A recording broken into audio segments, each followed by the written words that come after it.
নবীজি বলে হিংসা থেকে বেঁচে থাকো, কারণ হিংসকের আমল নামায় নেক থাকে না, সব নষ্ট হয়ে যায়। যেমন শুকনা লাকড়ি আগুন খেয়ে ফেলে, ঠিক যার ভিতরে হিংসা থাকে তার নেক আমল তার ভিতরে থাকে না, নষ্ট হয়ে যায়।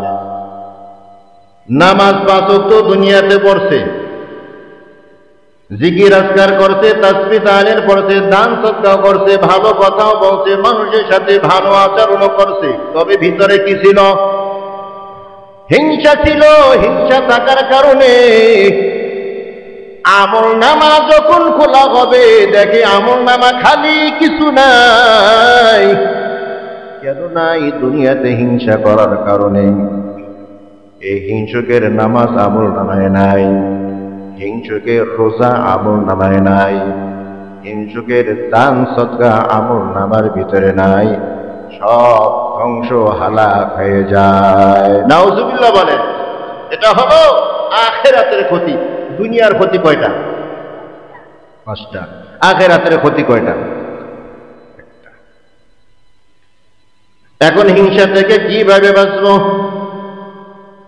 মুফাসসিরিনে কেরাম বলেছেন, যখন তোমার ভিতরে হিংসা হয়, কি হয়?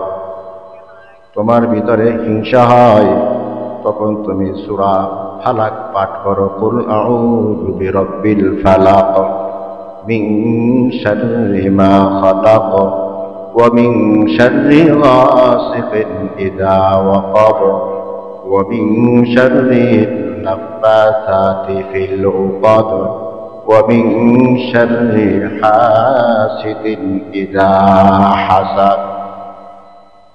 হিংসা যখন অন্তরে হবে তখন সূরা নাস পাঠ করো, সূরা ফালাক পাঠ করো।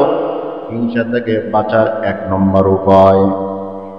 এজন্য নবীজি সাল্লাল্লাহু আলাইহি ওয়াসাল্লাম বলেছেন, ফজরের নামাজের পর সূরা ইখলাস 3 বার পাঠ করো, সূরা ফালাক 3 বার, সূরা নাস 3 বার পাঠ করো।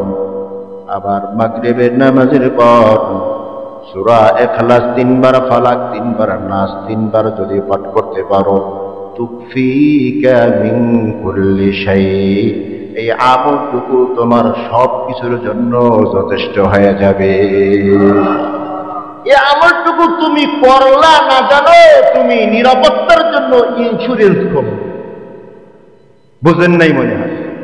এই আমলটুকু তুমি করলা না জানো, তুমি আল্লাহর কাছে নিরাপত্তার জন্য কি খুলেছো? ইন্স্যুরেন্স করেছে।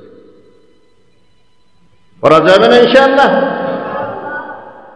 তাহলে হিংসা দূর করার জন্য এক নম্বর আমল কি? সূরা ফালাক আর সূরা নাস পাঠ করব। 2 নম্বর আমল হলো, যার যেই নিয়ামত দেখে আমার হিংসা হয়, ওই নিয়ামত বৃদ্ধির জন্য আল্লাহর কাছে দোয়া করো। অমুকের ছেলের চাকরি হয়ে গেছে গা, সরকারি চাকরি, দোয়া করে দিই। দোয়া আসতে চাইবে না, জোর করে করেন, আল্লাহ সরকারি চাকরি তো হয়েছে, তাড়াতাড়ি যেন প্রমোশন হয়ে যায়। বুঝতে পারি নাই? এই মাশাআল্লাহ আশা খুব কঠিন। মাশাআল্লাহ আশা খুব কঠিন। তো সাথে সাথে দোয়া করব যে চাকরি তো হয়েছে, সরকারি চাকরি, তো মাশাআল্লাহ তাড়াতাড়ি যেন প্রমোশন হয়ে যায়।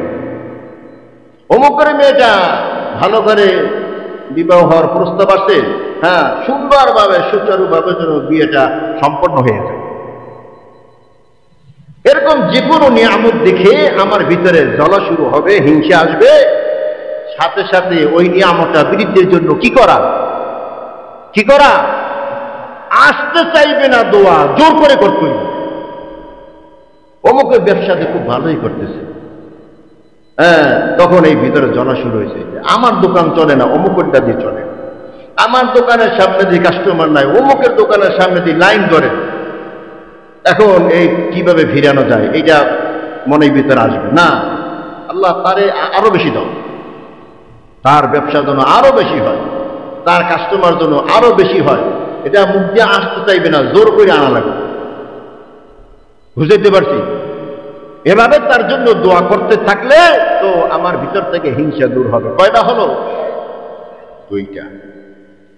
3 নম্বরে হলো যার উপরে আমার হিংসা হয় তার সাথে ভালো আচরণ করা, নম্র ব্যবহার করা, তার জন্য ভালো আচরণ করা, নম্র ব্যবহার করা, তাকে পথে ঘাটে দেখলে সালাম দেওয়া, সালাম আসতে চাইবে না, জোর করে তাকে দূর থেকে সালাম দিতে হবে।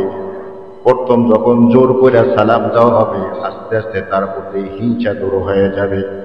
কারণ সালাম এমন একটা প্লেট, সালাম দিলে আর ভিতরে হিংসা থাকে না, সালাম দিলে আর ভিতরে শত্রুতা থাকে না।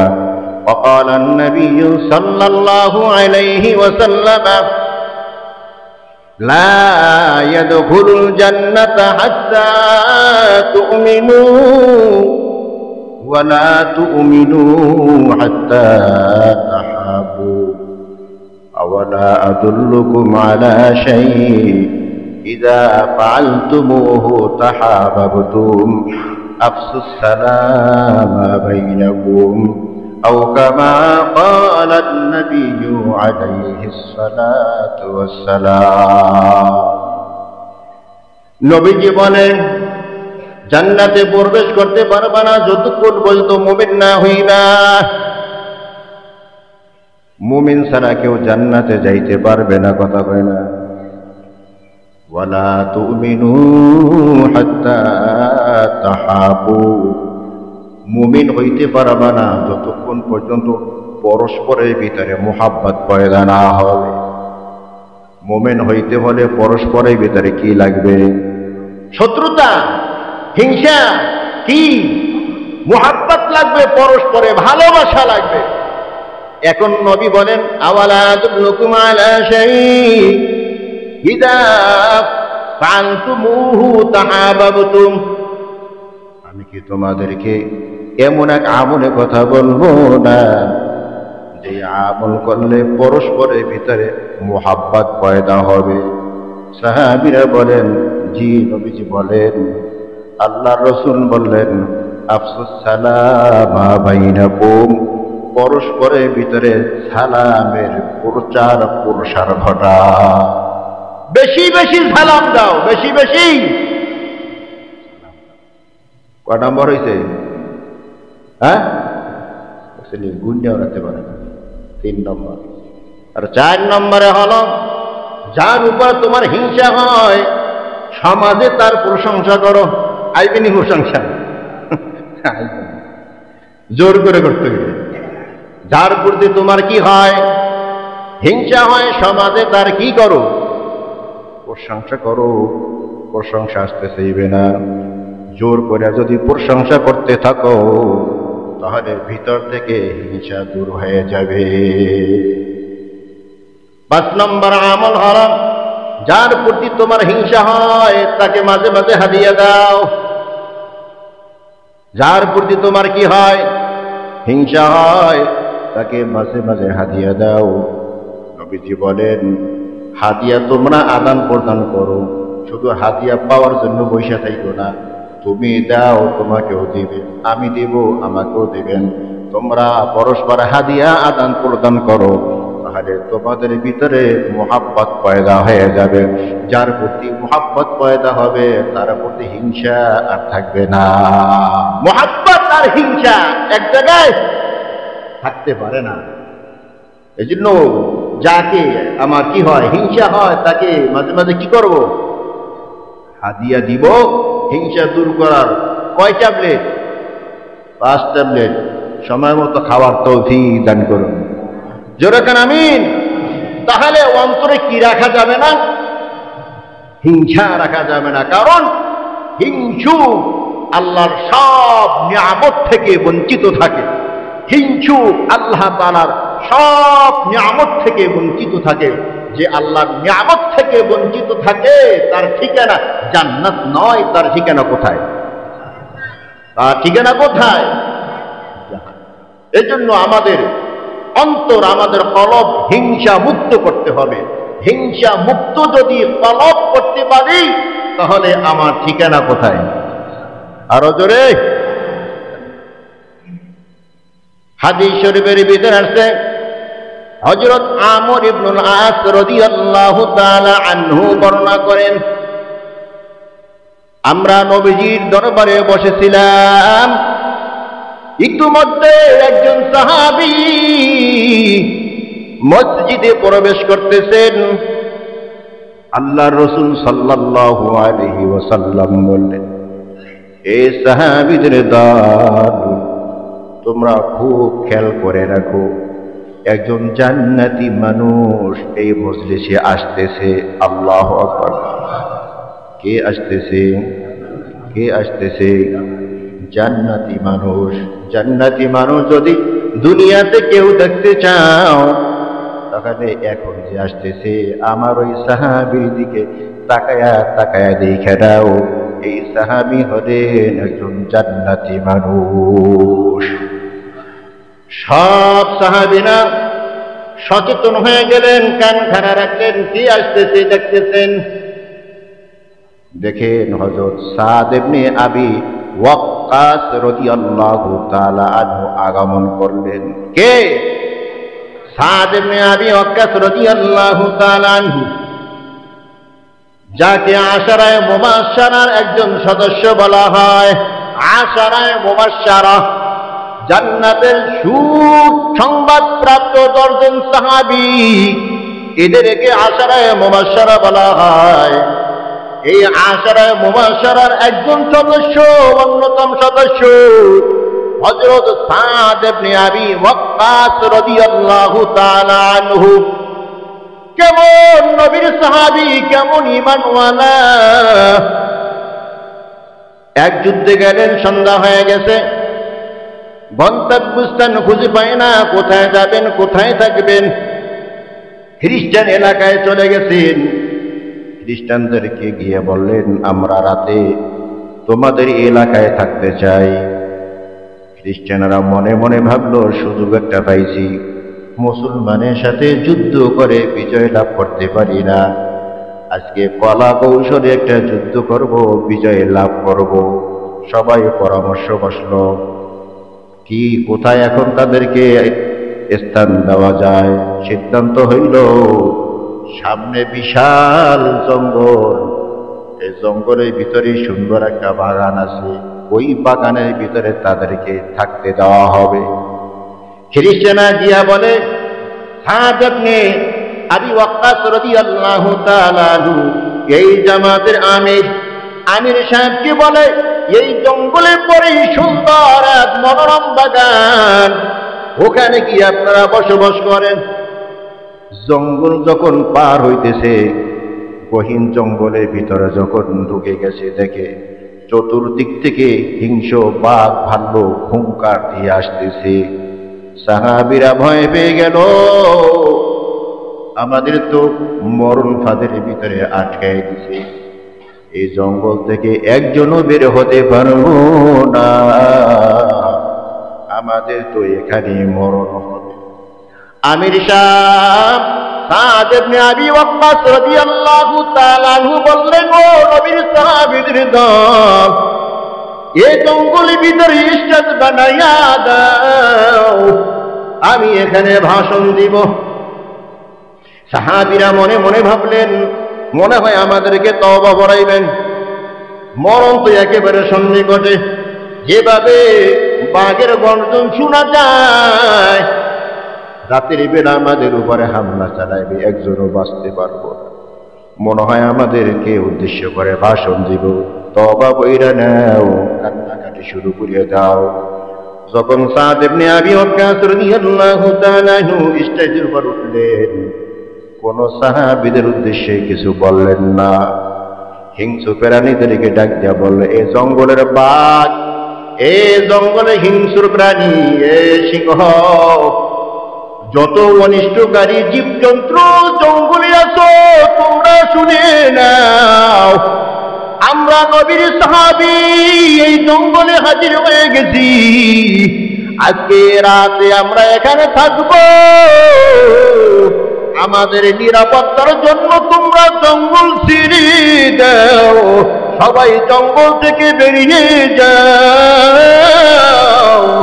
আমার এই বক্তব্যের পরে যদি একজন আমি এই জঙ্গলের ভিতরে দেখতে পাই, তার উপরে আমরা আক্রমণ করবো। আল্লাহু আকবার জোরে কর। কার উপরে আক্রমণ করবে? হিংসের উপরে। হিংস প্রাণী বাঘ ভাল্লুকের উপরে, সিংহের উপরে আক্রমণ করবে। কত বড় ঈমানওয়ালা, কত বড় সাহসওয়ালা হযরত সাদ ইবনে আবি ওয়াক্কাস রাদিয়াল্লাহু তাআলা আনহু। সাহাবীরা মাথার মতো তাকায় রইল, কিরে কারে হুঙ্কার দেয়? কারে হুঙ্কার দেয়? বাঘের হুঙ্কার দেয়, সিংহরে হুঙ্কার দেয়। কিরে আমাদের আমিরের তার মন হাইকিল হয়ে গেছে। এই হুঙ্কার দেওয়ার পর ভাষণ দিয়ে যখন স্টেজ থেকে নিচে নামলো, দেখে সাপ তার ডিম মুখের ভিতরে নিয়ে দৌড়ানো শুরু করছে। বাঘ তার ছোট বাচ্চা মুখের ভিতরে নিয়ে দৌড়ানো শুরু করছে। হিংস্র প্রাণী যত আছে সব জঙ্গল ছাড়া আরম্ভ করে দিয়েছে। সুবহানাল্লাহ। এ হলো জান্নাতি সুসংবাদ প্রাপ্ত একজন সাহাবী। কি নাম? সাদ ইবনে আবি ওয়াক্কাস রাদিয়াল্লাহু তাআলা আনহু। আপনার আমার জন্য শিখার কিছু আছে। নবীজি বলেছেন, জান্নাতি মানুষ যদি দুনিয়া দেখতে চাও, এই মজলিসে এখন একজন মানুষ আসবে যিনি জান্নাতি মানুষ। সুবহানাল্লাহ। সবাই কান খাড়া করলো, সচেতন হয়ে গেল কে মজলিসে আসে। দেখে সাদ ইবনে আবি ওয়াক্কাস রাদিয়াল্লাহু তাআলা আনহু চুপ করে মজলিসের পিছনে বসে গেলেন। নবীজি নসিহত করতেছেন। নসিহত যখন শেষ হয়ে গেছে, মজলিস ভেঙে গেছে। আমর ইবনুল আস রাদিয়াল্লাহু তাআলা আনহু সাদ ইবনে আবি ওয়াক্কাস রাদিয়াল্লাহু তাআলা আনহুর পিছনে পিছনে শুনলেন। সাদ ইবনে আবি ওয়াক্কাস বাড়িতে হাজির। আমর ইবনুল আস রাদিয়াল্লাহু তাআলা আনহু তার বাড়িতে হাজির। কিরে আমর ইবনে আস, কেন আমার বাড়ির দরজায়? বলে, ভাই আমি একটু বিপদে আছি। কিসে আছি?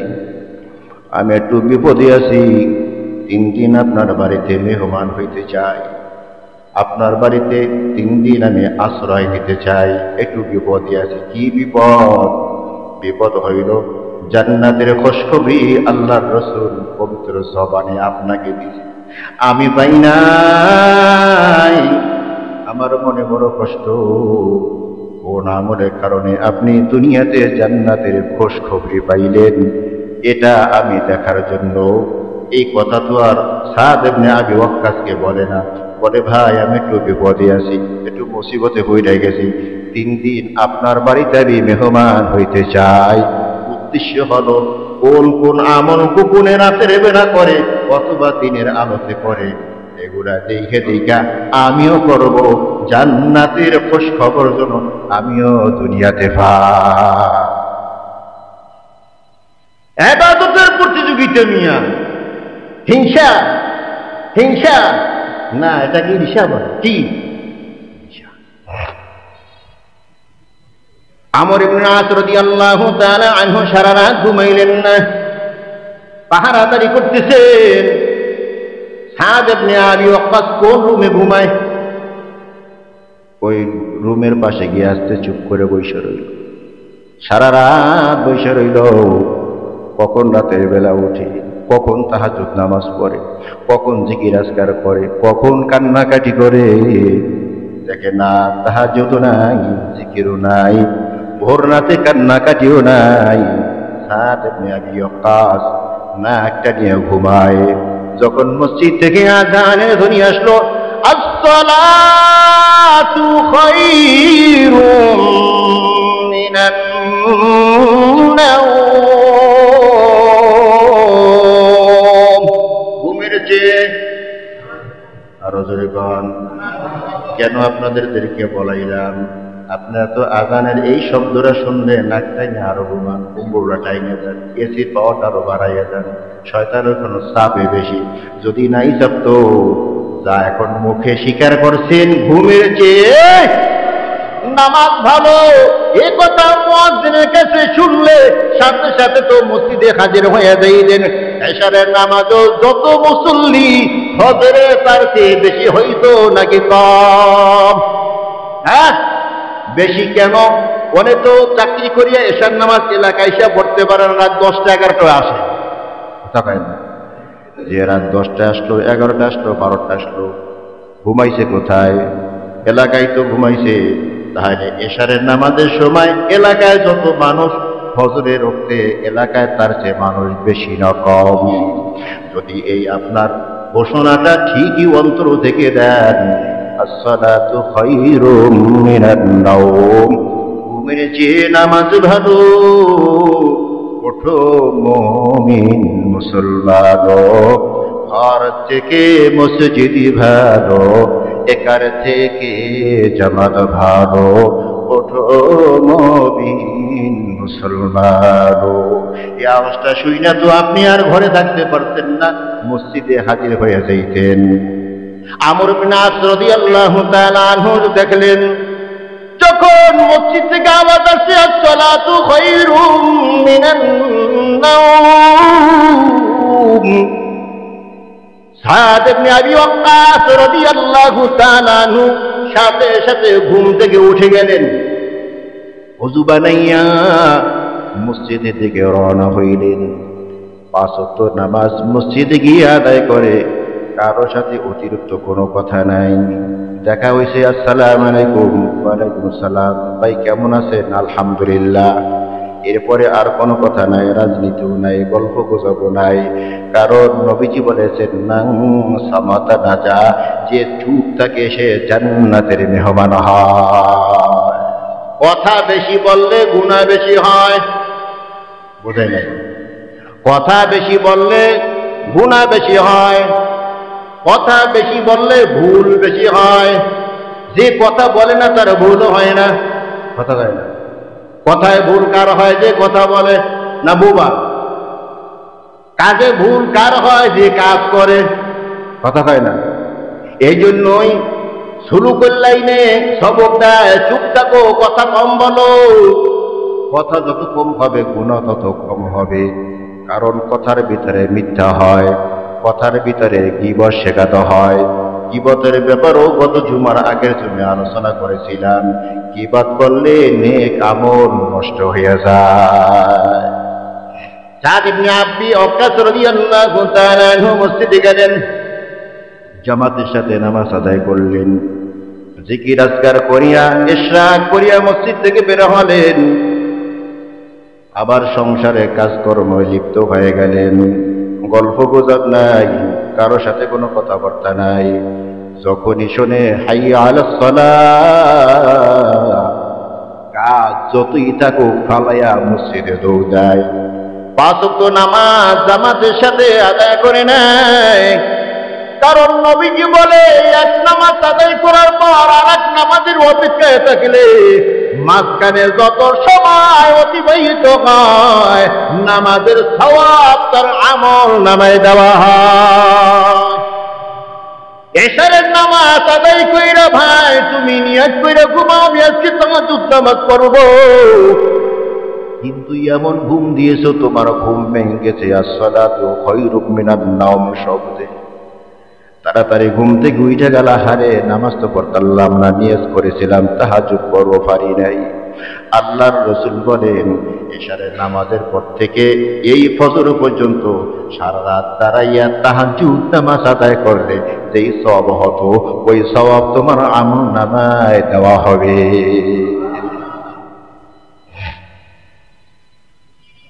এক এক করে 3 দিন পার হয়ে গেল, অতিরিক্ত কোনো আমল দেখে না। আমর ইবনুল আস রাদিয়াল্লাহু তাআলা আনহু বলে, ও ভাই সাদ ইবনে আবি ওয়াক্কাস, আমার কোনো বিপদ না, মুসিবত না। আমি যে 3 দিন তোমার বাড়িতে মেহমান হতে চেয়েছিলাম, কারণ হলো নবীজি সাল্লাল্লাহু আলাইহি ওয়াসাল্লাম তোমাকে জান্নাতি মানুষ দুনিয়াতে ঘোষণা দিয়েছে। না জানি তোমার কি গোপন আমল, তোমার ওই গোপন আমল দেখার জন্য, তোমার ওই গোপন আমল দেখার জন্য 3 দিন তোমার বাড়ি মেহমান হয়েছিলাম, কিন্তু কই তোমার অতিরিক্ত কোনো আমল দেখিলাম না।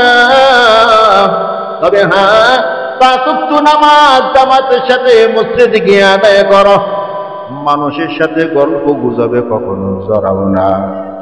ও সাদ, বুঝতে পারি নাই কোন আমলের কারণে নবীজি তোমাকে জান্নাতের সুসংবাদ দিয়েছে।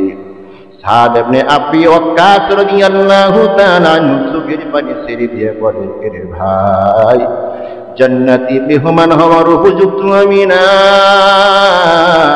এটা আল্লাহ তাআলার খাস দয়া আমার উপর। তবে ও ভাই, একটা আমল আমার ভিতরে আছে যেইটা দুনিয়ার কেউ জানে না।